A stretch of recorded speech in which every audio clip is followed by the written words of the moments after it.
बिस्मिल्लाहिर्रहमानिर्रहीम। अस्सलाम वालेकुम नाज़रीन, आप यूट्यूब चैनल देख रहे हैं। मैं इमरान खान हूँ। पाकिस्तान तहरीक-ए-इंसाफ ने एक नया रिकॉर्ड ही कायम कर दिया है और पता नहीं इमरान खान साहब ने कौन कौन से रिकॉर्ड तोड़ने हैं जेल से बैठकर कि बगैर लीडर के सिर्फ पब्लिक निकली और पब्लिक ने निकल कर तकरीबन 24 घंटे तक जंग लड़ी है।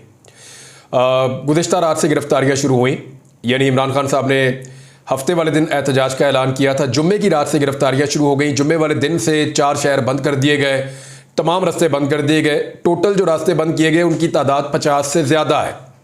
बदतरीन शेलिंग की गई, कंटेनर्स लगाए गए, सारा कुछ करके देख लिया हुकूमत ने, लेकिन हुकूमत मुकम्मल तौर पे नाकाम रही। कैदी नंबर 804 जो है वो फातेह करार दिया क्योंकि उसके लोगों ने हार नहीं मानी। और जब तक इमरान खान साहब ने एहतजाज का ऐलान कर रखा था तब तक पाकिस्तान तहरीक-ए-इंसाफ के लोग एहतजाज करते रहे। और जो हुकूमत की ज़िद थी कि वो किसी सूरत भी लियाकत बाग तक किसी को भी नहीं आने देंगे, तो जो आखिरी वक्त था उसके अंदर जो मनाज़िर हमने देखे वो ये थे कि लोगों ने आखिरी कंटेनर हटा कर भी लियाकत बाग तक वो पहुंच गए और लियाकत बाग के बाहर और आसपास का सारा इलाका वो पाकिस्तान तहरीक-ए-इंसाफ के कारकुनों से और आम शहरियों से भरा हुआ था। ख़वातीन की बहुत बड़ी तादाद भी थी। इमरान खान साहब की बहनें खास तौर पर इस एहतजाज में शामिल थी। लाहौर से कारकुन आए हुए थे, रावलपिंडी के कारकुनों ने तो कमाल कर दिया है। जैसा मेरे ख्याल में रावलपिंडी लड़ा है ऐसा तो कोई भी पॉलिटिकल पार्टी ऐसा नहीं कर सकती। बड़े अजीब हमने मनाजिर देखे हैं। लेकिन मुझे रावलपिंडी का आइडिया पता कैसे था? 25 मई 2022 को जब इमरान खान साहब रावलपिंडी की तरफ आ रहे थे, इस्लामाबाद की तरफ, तो उस दिन का मुझे याद है और मैं बड़ी अच्छी तरह मुझे सारे मनाजिर याद हैं कि इमरान खान साहब आ रहे थे पेशावर से निकलकर लॉन्ग मार्च लेकर डी चौक की तरफ, और रास्ते में उनके रुकावटें थी। लेकिन इस्लामाबाद में जितनी भी रुकावटें थी और जो कुछ भी था वो सारा रावलपिंडी के और इस्लामाबाद के शहरियों ने हटा दिया था। उस दिन इस्लामाबाद और रावलपिंडी के शहरियों का पहली मरतबा आइडिया हुआ था कि ये कितने सख्त जान और कितने ज़बरदस्त नज़रियाती कारकुन हैं इमरान खान साहब के। तो उसके बाद इमरान खान साहब ने इन पर काफ़ी इन्हिसार किया है और इमरान खान का और रावलपिंडी का जो रिश्ता है वो बड़ा गहरा होता चला जा रहा है। इस्लामाबाद की 3 सीटें इमरान खान साहब ने जीती, रावलपिंडी ने 13 की 13 सीटें प्लेट में रख के इमरान खान साहब को दी। तो ये 16 नशस्तों की कामयाबी है। तो ये एक बहुत बड़ी ताकत है, इसके पीछे लाखों वोट हैं, बहुत बड़ी तादाद में यहाँ पे लोग इमरान खान साहब के साथ खड़े हुए हैं। तो आज कुछ चीज़ों का फैसला हो गया, लेकिन मैं कुछ चीज़ें आपको बता दूं। एक तो ये है कि शेलिंग बदतरीन थी, एक्सपायर्ड शेल भी चलाए गए, लेकिन पुलिस ने जो रबड़ गोलियां मारी वो बहुत ज्यादती की है। कुछ बुजुर्ग हैं, उनके वो कमीजें उठाकर दिखा रहे थे, उनको रबड़ की गोलियां लगी हैं। कुछ मीडिया वाले हैं, उनको रबड़ की गोलियां लगी हैं। मीडिया वालों को सारा दिन मार पड़ती रही, कल से मार पड़ने का सिलसिला शुरू हुआ और जिस चैनल के रिपोर्टर को या जिस चैनल के कैमरामैन को मार पड़ती थी वो फिर खबरें चलाते थे कि हमारे रिपोर्टर को या कैमरामैन को मार रहे हैं। इसके अलावा वो एहतजाज नहीं दिखाते थे। यानी पाकिस्तान के इलेक्ट्रॉनिक मीडिया ने मुनाफकत की इंतहा कर दी है। इलेक्ट्रॉनिक मीडिया जो है वो अपनी सोशल मीडिया की वेबसाइट्स के ऊपर या अपनी सोशल मीडिया के प्लेटफॉर्म्स के ऊपर लगातार वो जलसे के मनाजिर बेच रहे हैं, लेकिन इलेक्ट्रॉनिक मीडिया के ऊपर वो दिखाने से गुरेज कर रहे हैं, इसलिए कि रियासती पॉलिसी हुकूमत ने मना किया हुआ है कि इमरान खान साहब का एहतजाज आपने नहीं दिखाना। अब इलेक्ट्रॉनिक मीडिया ने नहीं दिखाया तो उसके बाद उसकी वक़्त भी खत्म हो जाती है, लोग उसको पसंद भी नहीं करते, लोग उसको देखते भी नहीं है। तो ये गुनाहगार है, क्योंकि जो सबसे बड़ी पॉलिटिकल पार्टी है पाकिस्तान की, अगर तो पाकिस्तान एक जमहूरी मुल्क है, तो वो जब जमहूरी अंदाज में अपना एहतजाज करती है तो उनके ऊपर होने वाले जबर को भी दिखाना चाहिए और अगर वो कहीं गलती करते हैं तो वो भी दिखाना चाहिए। लेकिन पाकिस्तान तहरीक-ए-इंसाफ के कारकुनों ने आज साबित किया कि ये एक पुरअमन जमात है और ये मार खाना जानती है और इससे कोई फर्क नहीं पड़ता कि इनको मारें, इनको कुट्टे, रास्ते बंद करें, खौफ फैलाएं, ये फिर भी निकल आते हैं। अब कुछ मनाजिर ऐसे आए जिनमें मैंने महसूस किया कि लोग भाग दौड़ रहे हैं और वो कह रहे हैं कि ग्रेनेड मार दिया, ग्रेनेड मार दिया।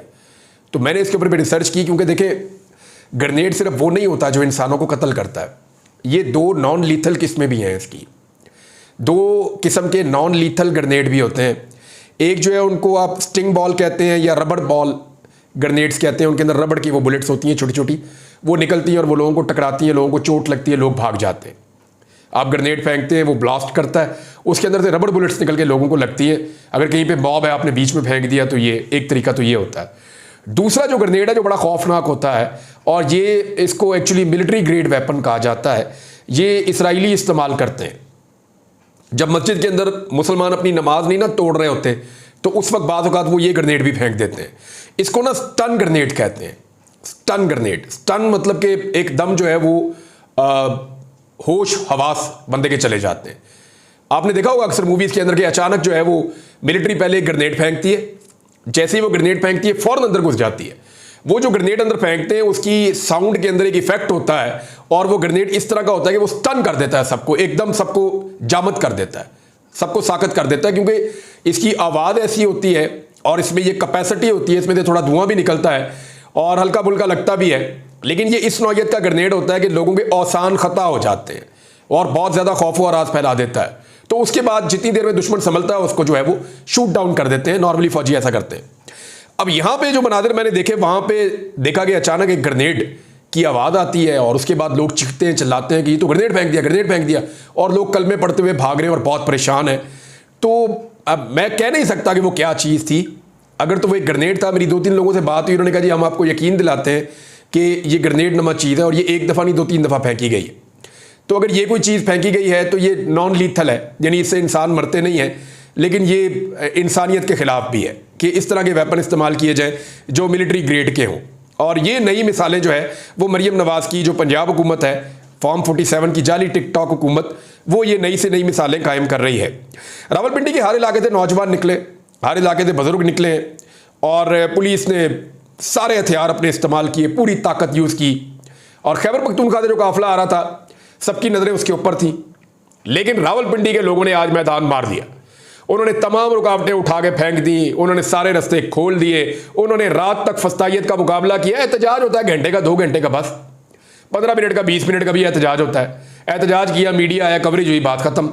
नॉर्मल एहतजाज तो ऐसे होते हैं, लेकिन यहाँ पे एहतजाज लगभग 12 घंटे तक लोग भूखे प्यासे रियासत की फस्तायत का मुकाबला करते रहे, पुलिस के डंडे गोलियां खाते रहे, गिरफ्तारियां देते रहे हैं, मार खाते रहे हैं और शेलिंग जो है आंसू गैस की वो बर्दाश्त करते रहे और एक दूसरे को सपोर्ट भी करते रहे।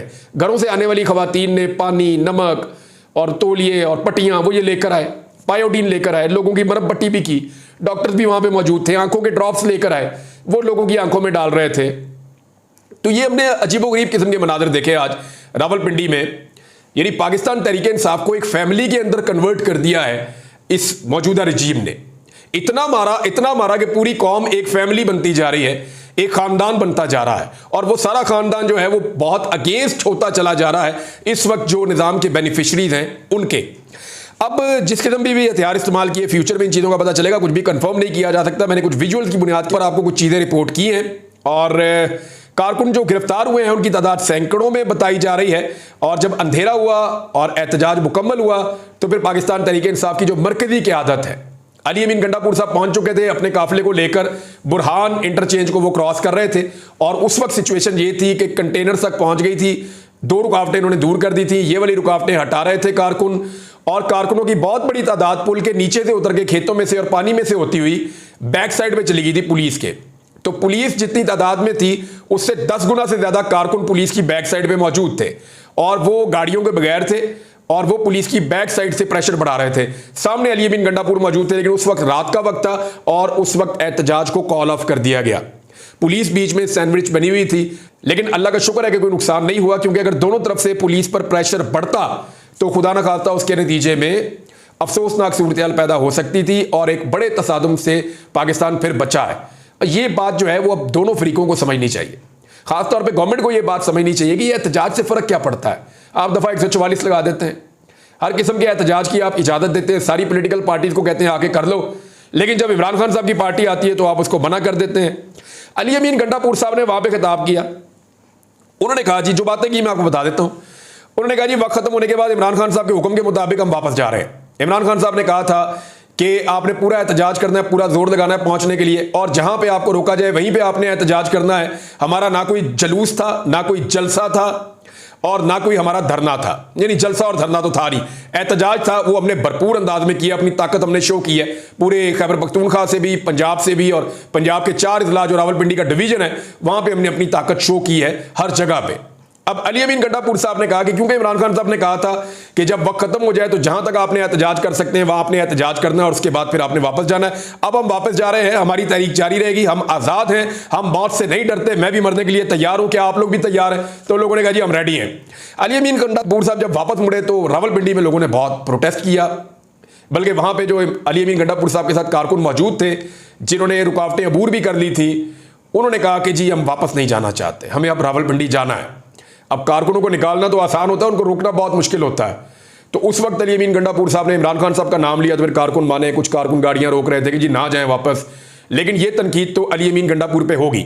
अब इमरान खान साहब का एक्चुअल ऑर्डर क्या था वो आपको सुबह अदालत से परसों पता चल जाएगा कि क्या इमरान खान साहब इस पर राजी हैं या नाराज हैं। खैबर पख्तूनख्वा से आने वाले काफिले को वापस जाना चाहिए था या नहीं जाना चाहिए था, इसके ऊपर इमरान खान साहब की राय आना अभी बाकी है। वो उनकी बहनें जब जाकर मिलेंगी तो चीजें पता चल जाएंगी, या जर्नलिस्ट जाके मिलेंगे तो चीजें पता चल जाएंगी कि एक्चुअली इमरान खान साहब के दिमाग में इस सारी एक्टिविटी को लेकर क्या चल रहा है। बहरहाल आज का दिन पाकिस्तान तहरीक इंसाफ के नाम रहा और चंद चीजों का फैसला आज हो गया है।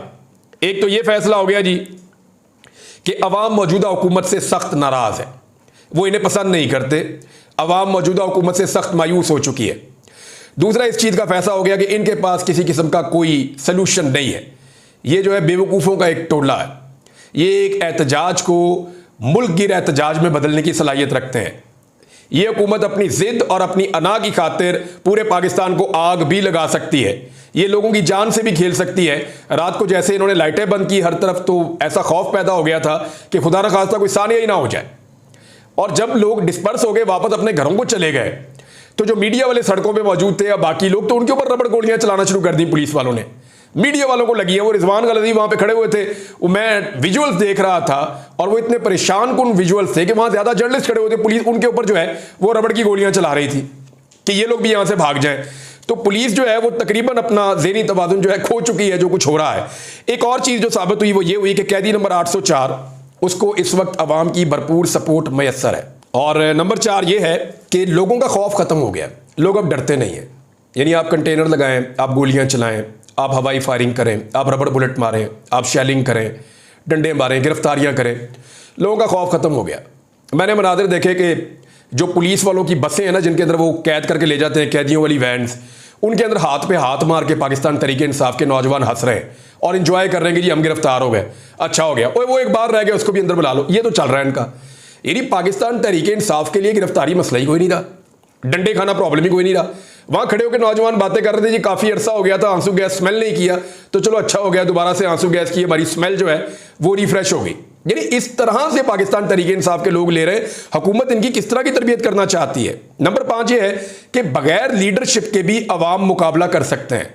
अवाम जो है वो इमरान खान को अपना इतना बड़ा लीडर मान चुके हैं कि उसकी कॉल के ऊपर वो बगैर किसी लीडर के भी निकलने के लिए तैयार हैं, और वो तब तक अमल दरामद करते हैं जब तक कि उनको रोकने की कॉल नहीं आ जाती।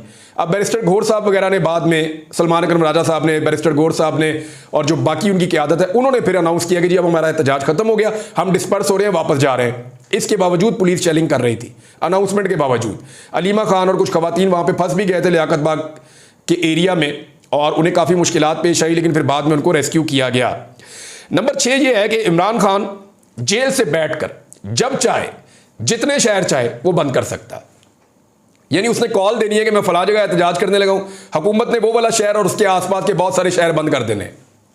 यानी इमरान खान को अब ये कुदरत हासिल हो गई है, या अल्लाह ताला ने उसको ये ताकत दे दी है, या अवाम अब उससे इतना प्यार करती है, या उसकी आवाज़ के ऊपर लब्बैक कहती है कि वो पाकिस्तान के जिस शहर में आवाज़ देता है वहां पर कारोबारी ज़िंदगी बंद हो जाता है।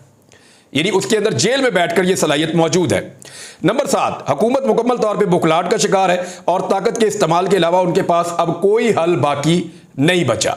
नंबर 8, इमरान खान की हिकमत अमली ने 100% काम किया है। यह बात आपको समझनी पड़ेगी। 100% काम कैसे किया कि इमरान खान साहब पहले जलसों पे चले हुए थे और वो हुकूमत को सूट कर रहा था माहौल, और जो मेन जगह थी वहां पे इंपैक्ट नहीं जा रहा था, लेकिन अब इंपैक्ट जा रहा है। इसका इंपैक्ट क्या होगा ये मैं आपको अगले वीडियो में बताऊंगा। वो जब आप सुनेंगे तो आपको समझ आएगी कि बहुत सारी जो इंपॉर्टेंट चीजें हैं वो अब तय हो गई हैं इस एहतजाज के बाद, और वो क्या कुछ हो गया वो मैं आपको बताऊंगा। लेकिन इमरान खान साहब की जलसा और जुलूस के अलावा ये जो रैलियों का और एहतजाज का एक सिलसिला उन्होंने शुरू किया है, और ये जो एक नई हिकमत अमली दी है, ये ज्यादा कामयाब और मुअस्सर रहेगी। आज ये भी साबित हो गया कि जेल में बैठकर वो बेहतर प्लानिंग कर रहा है।